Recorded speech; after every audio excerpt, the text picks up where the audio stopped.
Welcome to another episode of Husbands Watching Housewives. I'm Scott. And I'm Jeff. And we just watched an episode of The Real Housewives of Beverly Hills. We did. Back in BH. As opposed to... Well, we were gone. Oh, well, we were gone. They were always... We're back in BH. No, it doesn't work. Yeah, it doesn't really the work. inflection doesn't work. But no, I don't know what you're trying to do. Back in from where? Not back from where, like, we were gone. We haven't done the Beverly Hills recap in a while. Okay. So that's all right. Like back in BH? I thought you were making a reference to some other thing where they're like, we're back in da-da-da. And I was like, okay. Oh, no. No, sorry. We make so many references. Yeah. Sometimes, just woo! So, So, yeah. I was about to ask you, how you been?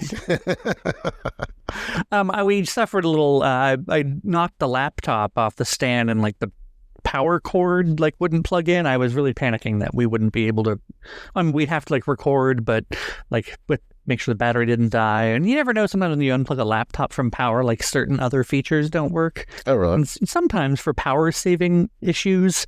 And I was afraid that we'd have to like do this on battery. And I'm like, oh no. And it made me think, should we buy another laptop? Do we need to get a specific laptop that's only for the podcast? No, I don't think so. And if so, it would have to be a Mac because all the Mac stuff's more, and I don't want to become a Mac person. I don't know that world. Yeah, like if I have to go click to the left to close a window and like this whole red light stuff, I can't do it. I don't know that. Yeah, and instead of an Alt or a Windows key, you got this other weird thing, Open Apple. Yeah. Like the last time I think I willingly used an Apple computer was when I played like, Dragon Smith or whatever in third grade. On the Apple IIe. Mm-hmm. You don't remember Oregon I don't Trail. know her. No. You don't know her? No, okay, sorry. All right. Yeah. I don't know why I'm suddenly tired. Like I was down. I was very tired. I had some Skittles to like try to perk me up. I wish I had more Skittles. I'm like, I'm still hungry for Skittles. And you're the one who's like, oh, you react so quickly to medication. You think you're to have a Skittles like 2 minutes ago, and suddenly like, oh, I got a sugar rush. No, it's still like before we started watching the show because I was feeling sleepy, and we didn't start right at 8 when the show started, so I'm like, oh god, it's gonna be long.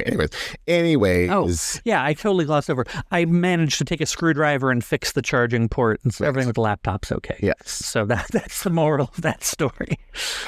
No, I was actually thinking of things that I wanted to talk about other than the show that I thought might be entertaining or enjoyable. We took down some Christmas today. Just taking down the stockings made me go, okay, that tree looks out of place. What's that tree? Not, but that's snowman outside. Well, look, I'm not outside right now, okay? There's so much. I'm more worried with the outside decorations that the neighbors are like, who are these jokers? Also, it's a very bright situation. Super bright. I'm sure they were like, I'm over it. Yeah, and like Christmas is over. I do feel bad that like they stay on until midnight, especially now after Christmas. Change the timer tonight. I probably should. But tomorrow I should just take it all down. We have Salt Lake to do tomorrow. Yeah. So I don't know. I think Snowman stays up another day or two. But oh gosh. Okay. Yes. Beverly Hills. Before we get giddy. Before we get giddy and punchy off of tiredness. So Beverly Hills. Yeah. They went to Garcelle's beach house again. Yes. And we saw the shots that we like as if we hadn't seen them with her and Sutton. So here's what I say about Garcelle. Very heartwarming story. Like, I'm not being flippant about it. It was like, it's sad that what she went through with her son, but it's glad he's on the other side of it. It's fine. I watch her as a housewife. Yeah. I mean, I don't know what I'm missing from Garcelle and what I need to do, what I need from her to get behind her. I just don't think I'm ever going to like Garcelle. Like rooting for her. No. You're not rooting against her. I'm not rooting against her. Yeah. I'm not rooting for her. That's what it is. I'm not like actually like, oh, she should go down. It's not a Jennifer Aiden situation. No. But I'm also just not like, yay, Lifetime movies. And that's not to downplay the Lifetime movies. I'm just saying in general, I'm not like, yay, Garcelle. We're big fans of Lifetime movies. The Element. We like the Element. Yeah. Yes. Lifetime Movie Network. So the LMNOP? Oh, wait. We watch Element as much as we watch TCM. And Game Show Network. Yeah, that's why we have cable. Garcelle's family is good and all, and it does have it's good talking points. But I want to see the interactions. I want to see shit go down between her and the other women. That's what I want to see. And maybe there'll be more of that, but I think right now it feels like she's being very third seat. Oh, absolutely. She missed her opportunity to go to, well, there's the thing, she couldn't do it naturally, go to Dorit and say, well, I heard that Kyle's still talking to PK, because she and Dorit don't talk. She needed to and she thought that Sutton would do it, but then Sutton's like, I don't know there. She's like, crap. And so it's really suspicious that this whole Kyle talking to PK, the way it came up, the way Erika and Dorit rehearsed it, it just didn't seem natural. And the fact that it comes up now, Dorit already knew about it clearly. And honestly, the whole, I might feel differently if, we were divorced and someone was, but you know how many memes I send to random people? There were so many memes. So many friends I send memes to, and it means nothing. I believe you meant to say it memes nothing. I did not. I did. Not. Are we going to jump right to that, or are we going to wait and get to that? Well, we can jump to it. Okay. Well, so it's what's natural. Yeah, it's true. But then that was the biggest thing that happened. I don't know, did you not see Erika get on stage and just constantly say, I'm about to sing. Put your hands in the air. I'm about to start my song. Oh, wait, now the song's over. Dominoes, y'all. I didn't see her sing Dominoes once. She just kind of put her hands in the air and walked around. They were very clear. This is not going to be an Erika Jane performance. She is there to introduce the song. It's Pride. Here's a gay song, gays. But then it's not the best song. I heard it before. I remember when they came out around Pride and the video came out, and I was like, okay, it's not Painkiller or. I mean, what is really? No, tell me, what is Painkiller? That's a song. She's like, I'm a temptress, I'm a pretty mess. Oh, that's for pretty like a painkiller. Yes. Okay. Yes. So yeah, I just assumed that song was called Pretty Mess. But you think? Okay. You think? But yeah, there's not much to it, and it's kind of catchy. But as what's her name said, Bose. No. Who did say that? Jennifer Tilly. Oh yeah. She's not going to win any awards for the lyrics. No, it was very repetitive, and yeah, I just expected a little bit more of it. They played a snippet of the song, and I was like, it's not like they can't get the rights to it. I think Erika has to let them use it on the show. It was just it was an appearance. It was a club appearance. They're honoring her for being her, and here's your song. Yeah. And I didn't really understand Glad. Was it Glad? Yeah. And meets the Viper Room, because I don't think a lot of gays hung out at the Viper. So here's okay. And I'll go back to I'll go back to my Kyle thing I was saying to you, and you were like, I don't understand that. When I think the Viper Room, of course, the immediate thing I think of, unfortunately, is River Phoenix's death. Right. In the 90s. Sorry, I almost thought you were to say the first thing I think of is, unfortunately, is Johnny Depp. Well, that too. And I was like, that too. Unfortunate, but it's I think of grungy early 90s. He died in 93. Blah blah blah. So that's why I wasn't surprised Kyle hadn't been there, because that wasn't her scene. She's more like a Night at the Roxbury, as she said, So I was like, well, of course you haven't been there, and of course the Sutton hasn't been there, and but I also didn't feel Glad.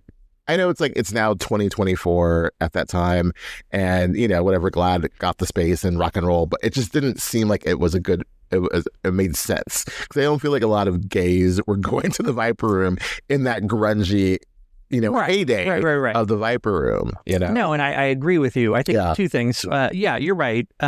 Kyle was probably not Kyle's scene, but she probably went everywhere else. Yes, so you think that she would have stopped in and maybe it wasn't her go-to place, but some friends hang out here a couple times, more than a couple times. Yeah. The same way, when we go to the bars in the city, we're not hanging out at Moby Dick, but we've been there a few times, I feel like she was a few years older and also had Farrah by then. She was a mother, and I think, I agree with that. Yeah. But I think the other thing, I'm not sure. I'm by no means am I the expert of Los Angeles nightlife. Yeah, right.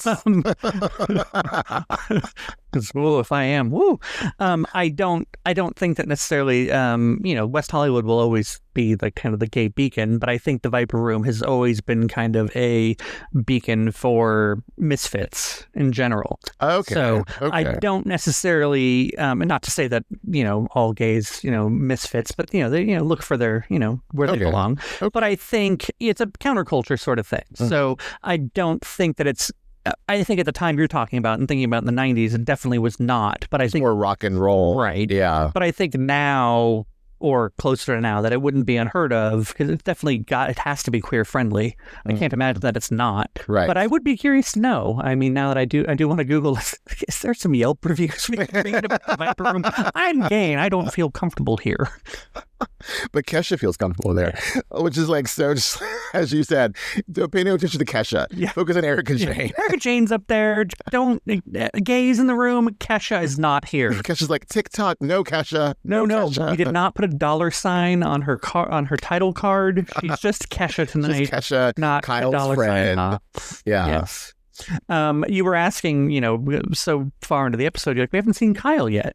I know. I miss Kyle. I was like, where's Kyle? And then Kyle showed, I thought you were Kyle. And then Kyle shows up with Kesha. And I do like that. It's almost as though she's doing some sort of sleight of hand, like, oh, don't look at these problems in my life. I brought Kesha. Right.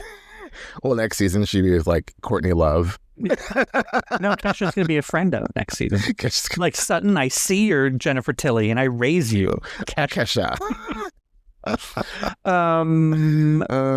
Erika, yeah. So no, I was. By the way, how is that for getting off the Dorit thing? I thought it was. That was good. And we started talking. But it was on that date on the beach that he clearly organized. Yes, he clearly organized. He clearly did that himself. I like him. He seems really nice. Their long distance San Diego LA relationship. That'd be like if I was dating someone in Sacramento. Like but you can drive from here to Sacramento. You can drive from LA to San Diego. Yeah, but not comfortably. I mean, right? It's like 3 hours. I've never been to. I've been to San Diego once. Maybe like 3.5. It's like 3 hours. I mean, with traffic and stuff. But yeah, San Francisco to Sacramento, what is that like? It's like an hour. It's like it's almost 2 hours. Yeah, So it's a little under 2 hours. So another hour to that. It's not the end of the world. Again, it's not the sort of thing where like, if you got there and he pissed you off, you could turn around and leave. It's not like where you're driving 8 hours and like, well, I guess I'm going to figure this out. Like San Francisco to LA. That's like thing. That's the sort of thing. Yeah. If a plane's involved, if 8 hours, anything over 5 hours, I would say is like the sort of thing where you're like, you're not going to turn around and leave if they're.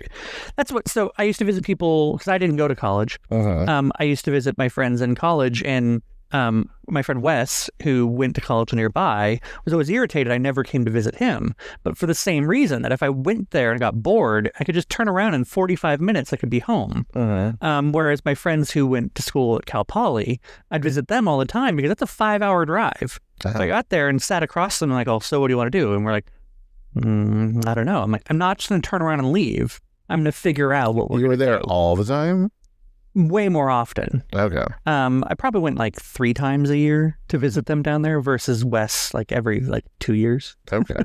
So anyway, I'm just saying anytime you can get in the car and turn around and leave when you get bored or get in a fight or whatever, you that's not long distance. Okay, that's a good. That's my measuring stick. Okay, alrighty. So yeah, but they seem cute together. Oh yeah, and absolutely. he seems really, really nice, and he's dating for marriage, so that was cool. But yeah, it was a nice. Yeah. Well, I won't go there.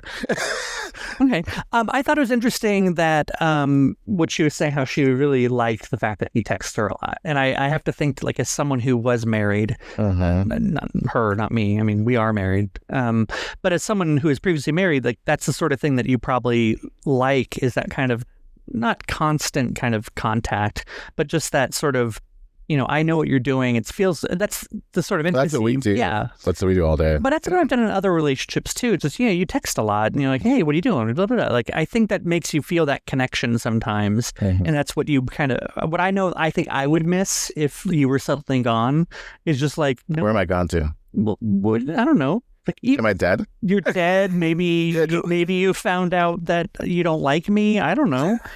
Or maybe you're just like in another country and you're busy and you can't text me very often. Okay. I would start getting the whole like, well, no one, partially, it's not the whole thing, but partially like no one cares what I'm doing right now. Like I could be dead for all anyone matter, and a lot of death here. Yeah, I'm not trying to focus on that, but I'm just saying like, I think that's an interesting kind of aspect because, I just think that just feeling like someone gives a shit about you, and that, like, if I don't, I could text them like, I just had the greatest ice cream, and they're like, oh, I love it for you, like this, someone's actually interested in the small details of your life. I think that's where I think a lot of times people get intimacy that, is often overlooked. Like some people think that's just a bunch of malarkey. They're like, oh, I don't need to text me every 5 minutes. But other people, I think like us, kind of enjoy like these details. It's not every 5 minutes. It's also just like, this is how my day is going. Right. And also too, when you're not physically there in the same space, it's helpful, especially, for someone, LA and San Diego. So, yeah. I'm going to Google how far of a drive this is. I'll even like do it during rush hour just to see like how long it would take. Yeah. It might take 4 hours during rush hour. So that's bordering on my borderline litmus test. Yeah. I liked it. Interesting. So I was thinking, watching the whole Erika segment with her,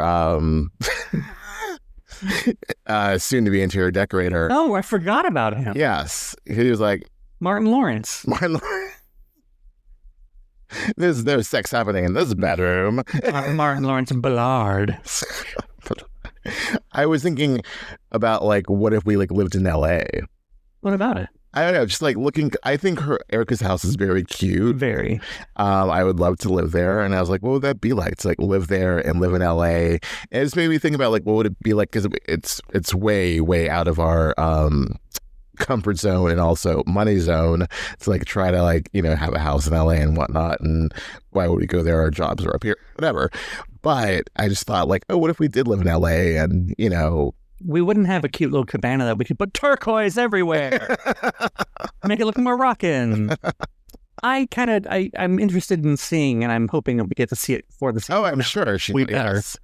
That better be where like the finale party is. Right. Like you're right. Yeah. But I think making it Moroccan and turquoise, that's too on the nose. Yeah. I do not remember seeing that cabana before. Maybe like once before, but like we've seen it. I think when her mom visited. Yeah, we've seen it once or twice before. So, but I don't know exactly.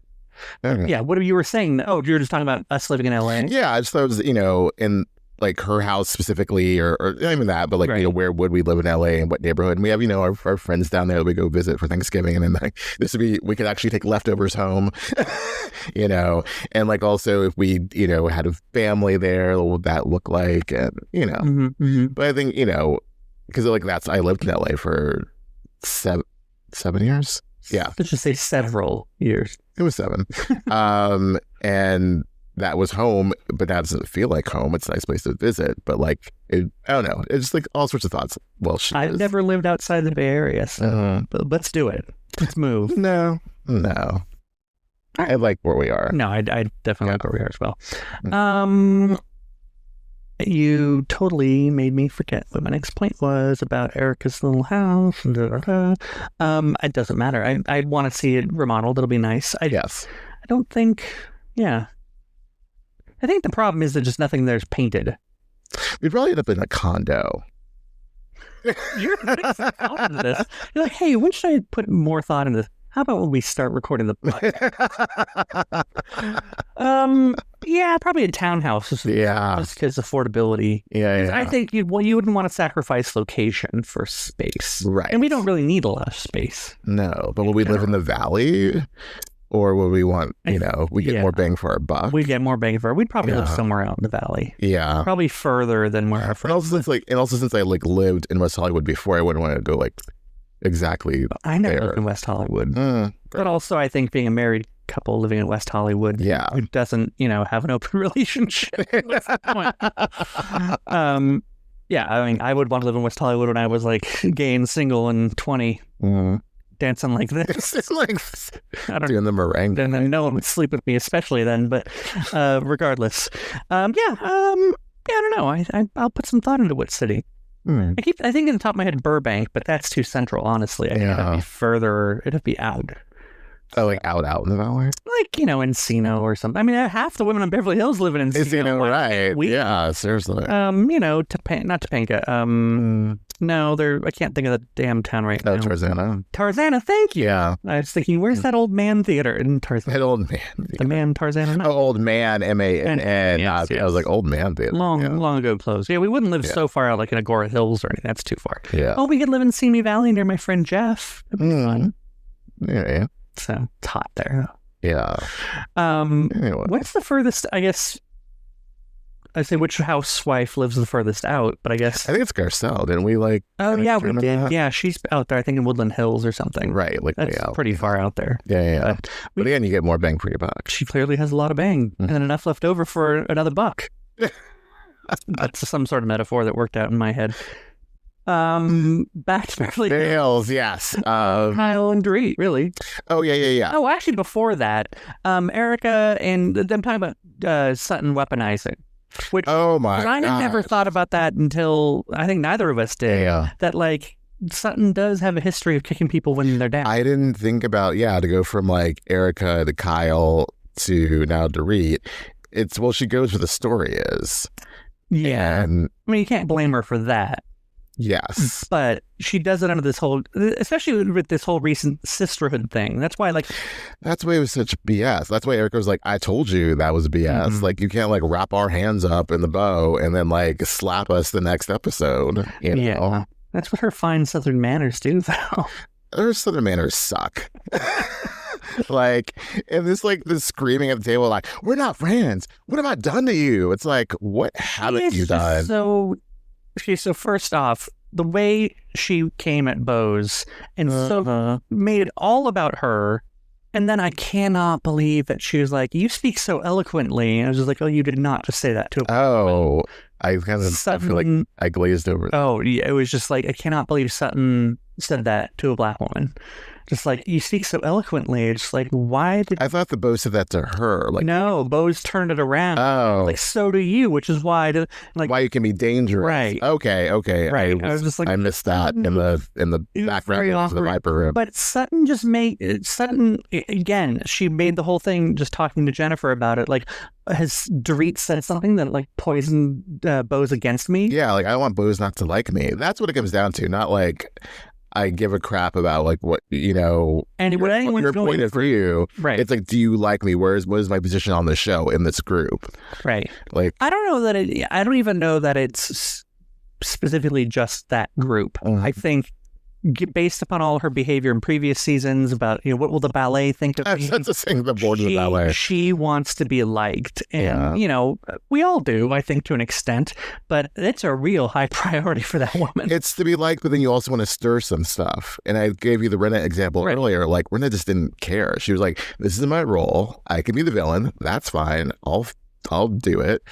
But I'm not expecting you to then turn around and like my picture on my Instagram. Right, and I'm fine with that. Yeah. Do you know who could be a villain? Who? Diana. You remember You Want Me to Be the Villain? Oh. Sorry. I like it when I pull little nuggets out. I forgot about that. Oh, God. That was a good little interaction back in the day. But, overall, it's just like, you can't have it both ways. Like, if you're going to go ahead and, be mean and want to like poke at people, you have to be able to accept that they're not going to like you, and Sutton just is not prepared for that. And she just goes so quickly from like, she just can't see anyone else's perspective than her own. She can't, is what I think it comes down to, because even when she's trying to like talk it through with Dorit, it ends up just being like, done. Yeah. And she's like, I don't have room for you anymore. Fine, we're not friends. It's like, okay, you go from like, you can come to me to like, no, you're dead to me. Like, I'll be cordial. Here's the cordiality. Yeah. And I get her point that she was saying like, I don't expect you to call me, but if you did call me, I'd be there for you. And, I think. Well, also, I feel like the whole thing just spiraled. Their fight in the limo, and then like, getting pissed at her at Kyle's party, and now then it's over nothing. Right. You know, but like Sutton so made it something, and something that she could like just jump on to read about. And it's like, why are you coming so hot at this woman who really hasn't done anything? Talking about, I haven't done anything to you. Dorit didn't do anything to you. Right. Okay. Like, it doesn't make any sense. Well, and then on top of it, we even said that, like, had Sutton not even breathed another word of the whole, like, weaponizing thing, no one else would have. Well, maybe someone might have. Well, but I mean, they brought it up when Dorit and Bose sat down. But they talked about it. But I don't know. Like, had Sutton not just started it that night, I think they would have had plenty of other things to talk about, and maybe I guess what I'm saying is Sutton had the ability to shrug it off and just be like, She doesn't. Yeah, she was so bothered by it. If she had come into that conversation with Bo saying, like, I feel like you were getting the wrong impression of me. I wasn't trying to hurt Dorit, as opposed to like, no, you're wrong. Right. Like, basically, like, almost saying, like, you owe me an apology because you're misrepresenting me and you used a word that didn't apply. And Bo's like, no, let me give you the definition. Yeah. Also, it's not like she used the word violated. Maybe that's why Sutton was sensitive to it. She's like, I've already been through this. Just for returning a coat. Oh my God. What are you doing there?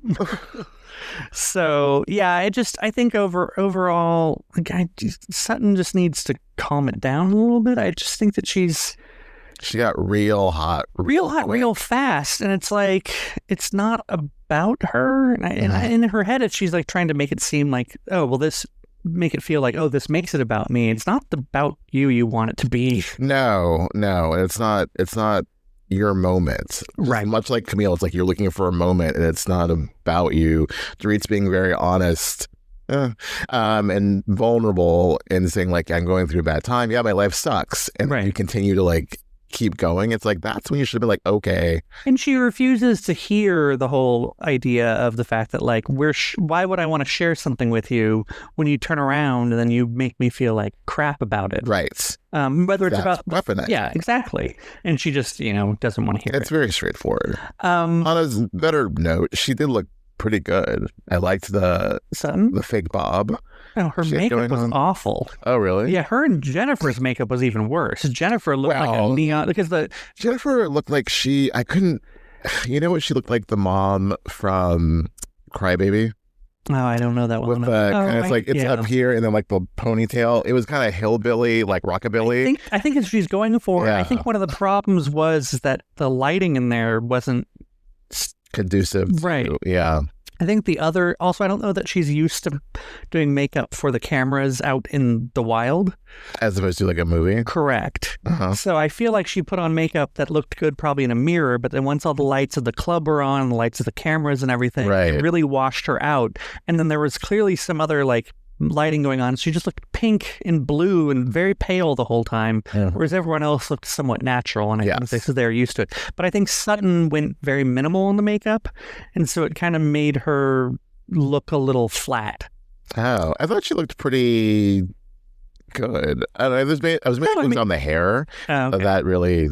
I think makeup-wise, I mean, she went very minimal, and I think it is a testament that she probably is very naturally pretty. Yes. But I think that, like, as far as, putting a beat on it, she missed the mark on that. Yeah. But, I mean, it has me to... Erika, when that dude came over, the decorator came over, she had, like, a full-on beat. I was like, what fashion magazine are you shooting? Well, she wanted to impress and be like, look, I'm not screwing around here. Right. I got some money now. I can, yeah. That's the other thing is I always was under the impression she was renting that house. That's what I thought too. Like, she needs something really quick. I think that could be the case. She's still renting it, but would you really go ahead and... I guess she's just decorating it. Like, she's not tearing down walls or anything. That's true, but maybe she bought. It was like an option rent to own. Or she just threw money at... Yeah, exactly. Or, I don't know. Or maybe she did have the money to, like, she gathered up what money she had, got out of Tom's, and, like... I would like to know if she owns that. And they should ask her that. Like, we should send a... Husbands watching Housewives want to know, do you own that house? Yeah. Why would you spend all that money having it renovated? Oh, for the reunion? Yeah. I mean, yes. Although by the time we always hear about reunion questions or it's 3 days after the fact. And the same way we'll never be able to participate on Watch What Happens Live because, we're not on the East Coast. Oh, that's true too. Well, but you have people calling from like Australia and Watch What Happens Live, or like it's 2:00 in the morning. They're like, I stayed up for this, just asking this dumbass question. I don't know how you get the timing on that, but we could look into that as well. Yes. But yeah, I think the only thing left is the fight. Well, I think the bigger fight was Sutton and Dorit, but we went right to that. But we kind of like this. Kyle and Dorit. Here's the thing. It's so dumb. It's so dumb. It doesn't matter. Why are you so upset about it? I can see Kyle just also thinking like that's like, why is she making this a thing? And probably there's more to that conversation than they showed. And after a while, Kyle's like, I'm done. Yeah. Like with you harping on me, like and this like new Dorit, and you're not going to take it anymore. I'm tired of Dorit and this like I'm not going to take it anymore attitude, because I don't remember when you took it.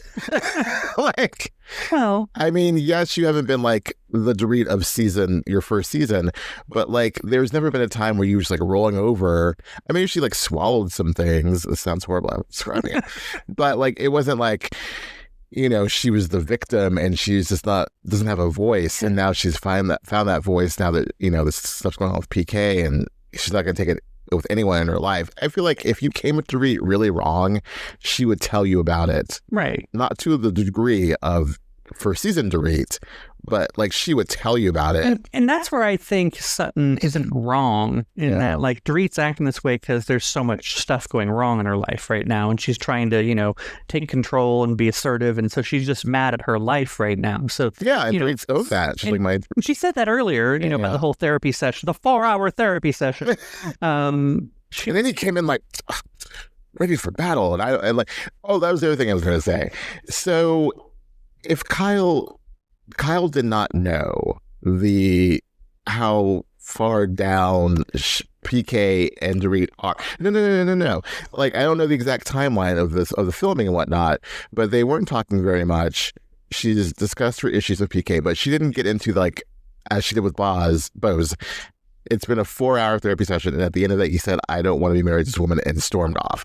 I think if she knew the depths that they were like really getting low with each other and screaming at one another, just in their natural conversation, like conversations even outside of therapy, I don't think she would be as quick to send a dumb meme to him. You know? I don't know. I hear what you're saying. I think she knew obviously there's an issue, they're separated, but not the degree or the lack of communication that might have altered her interactions with PK. That's all I'm saying. Yeah. I mean, I think that I think they... But aside from that, it was a dumb thing to like try to make into an argument. There are other things that she could have fought with Kyle about, but yeah. Right. But I think that's the thing is that Kyle... I think they both knew it's not that big of a deal. And I don't think that Dorit's really upset about it. Mm-hmm. That like... Dorit understands it's just memes and like you're just sending, you know, back and forth an emoji. It's not like you're sitting there going like, so hey, what you doing? And you're like, as Kyle said, like we don't talk about you. We don't talk about your marriage. And the other one were acting like, oh, I would like Sutton saying like, I would ask my friend, why are you doing this? Why are you texting my ex? And it's like different situation with you and Christian. Right. Way different. Ugly divorce. Well, you know, and they weren't actually friends. Like, I don't know, like I don't communicate with them often, but I'm still friendly with some of my best friends' exes. Like, right. I wouldn't hang out with them, but like also at the same time, I'm pretty sure, except for one, like most of my friends would not care if I texted them because they understand I have a relationship with these people that is not about them as my friend. And also, there's like one, Kyle and Dorit are close right now, and two, it's not like even if they were, Kyle would say, you know, PK and I were like going back and forth, and you know, he sent me this demure meme. You know, it's like she's not running back to saying like, I'm talking to PK all the time. What about you? You know? Yeah. It just and felt Kyle like even said they were to text with Mo, she wouldn't care. Yeah. It's just like again, they're not sharing detailed information. And honestly, it's the content of the text. Right. I honestly thought that where Dorit was going with it and might have gone there had things not erupted, was just saying like, we're not in contact very much. Like, I don't know what's going, because the way she said it, like, he's being very erratic. I don't know what's going on. Are you talking to him? And I thought she would at least be like trying to see, does he share anything with you that might give me any insight as to what's going on? Right, that's what she said. Yeah. Right. But then she got all upset about memes. It's just like, why are you asking that? It didn't make sense. It's like she wasn't happy with Kyle's answer, and she kept pushing and pushing, and it's like, and to the point I think where Kyle just said like, okay, I won't do it anymore. I'm sorry, right. But I don't understand why you're like picking, as Kyle often says, looking for tits on an ant here. Mm-hmm. You know, like they're not there. And then Kyle says, honestly, I've been better friends with PK lately. Yes. I mean, which I thought I would have been funny if she said it like out loud. Scene. Yeah. Yeah. Yeah, it's overall a silly argument, but it warrants it to be continued. To be F you, okay? Like, I'm just so over that. Like, just show me some scenes. Like, in the way, like, the sound effects of, like, the crap, as if, like, Kyle lunges for her. like she's not Lisa Barlow. Oh, God, I'm yawning. What happened? What do you see? Quit trying to make every Housewives episode a cliffhanger. It doesn't need to be. We're going to come back next week. This isn't like Dallas season whatever when JR got shot and we have to wait a whole summer plus for it to come back. Do you think there's just a casual viewer flipping through channels and like, why are those two women yelling at each other? Oh, what happened? Oh, I'll tune in next week. To be continued, you say? Oh, my interests are piqued. I will be here next week for certain. We're about to like slip into like Murdoch territory. Weird. Also, I don't know why I went Southern on that, but what's going on, Mr. PK? Mr. Reed. Kathy wasn't there. That's fine. We touched on everyone else. So, yeah, I think we got everybody. Yeah. There's something else I meant to say that probably didn't matter, but I mean, it all matters, and in our universe, it matters. But I always like having something that the minute we stop recording, you go, oh, and that's what. So what do you say that I go over there and I press stop, and then I trip over the cable, knock the laptop off again, and break it? Sound like a good idea? It sounds like a horrible idea. So I won't do that. Instead, I'll just say until next time. Until next time.